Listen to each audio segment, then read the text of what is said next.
زما الله ما ته اجازت کړي کنه دې کړي ما ته د الله د طرف نه د زنا اجازه شوه وایا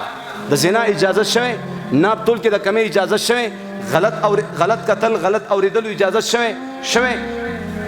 دین الله موږ منع کړیو او موږ یې کوو موږ الله خفه کېدل او د الله خوشالیدل هغې باندې زموږ هېڅ پروا نشته نو موږ او تاسو خو د دې تنګ دستۍ شکار یو که نه یو د تنګ دستۍ شکار یو که نه یو هر کور کې وا غمونه دي پریشانۍ دي نشته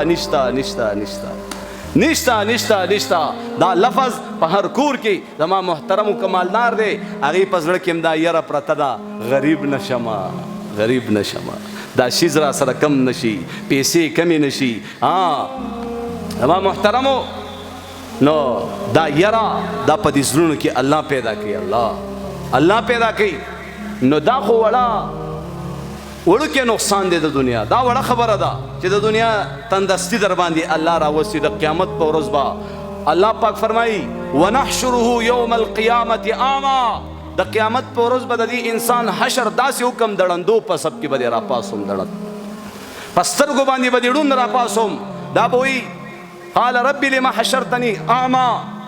یا الله تا خو زړون راپاسوم دړندو سره دې راله حشر وکړو وقد كنت بصیرا په دنیا کې خو زما غټې سترګې وي ما خو په دنیا کې قتل کول دا اوس دې ولې ړوند راپاسولما الله پاک ورته فرمایي كذلك اتتك آیاتنا فنسیتها زما آیاتونه تاسو ته راغلي او تاسو هغه هیر کړي وكذلك اليوم تنسى نن ورځ ما تاسو هیر کړئ که هر ځای ته ځئ که هر ځای کې تاسو باندې څومره سخت او تکلیف وي هېڅ پروا په تاسو باندې زما نشته تاسو په دنیا کې زما آیاتونو باندې هېڅ پروا نه ساتله نن زما محترمو درخواست کوم الله موقع را کړې ده سانس ہے چانس ہے سانس ختم چانس ختم آخری خبره کوم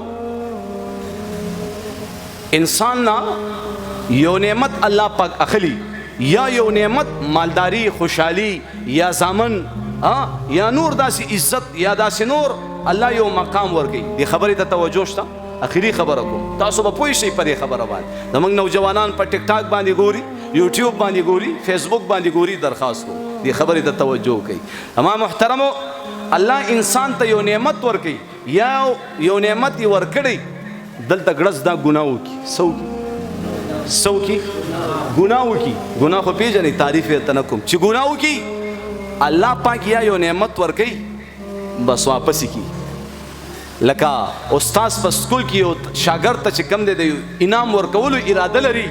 چېرې دا ماشاءالله ډېر ښه کارګردګي او ډېر ښه پوزیشن کې روان دی انعام ورکوي دلته دا شاګرد یو غټه غلطي وکړي نو په ایمان ووایي هغه انعام واپس کېږي که نه واپس کېږي وایه هغه انعام ورله غلطي وکړه همدغه شان د الله د طرف نه یو بنده ته مالداري فراخي نعمت سکون عزت بچي زما محترمو الله د طرف نه ورته میلاویږي دلته دا ګناه وکړي څه وکړي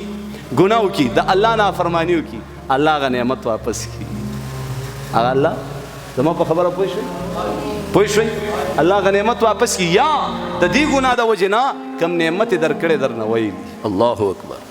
بچے درکړې دام د الله نعمت دی گاڑی درکړې دام د الله بنگلا کورې درکړې دام د الله نعمت دی عزت درکړې شهرت درکړې په قام قبیله کې یو نوم دی الله به دې داسې ذلیله کې داسې عزت بدرله په بې عزتۍ باندې په بې عزتۍ په ذلت باندې بدل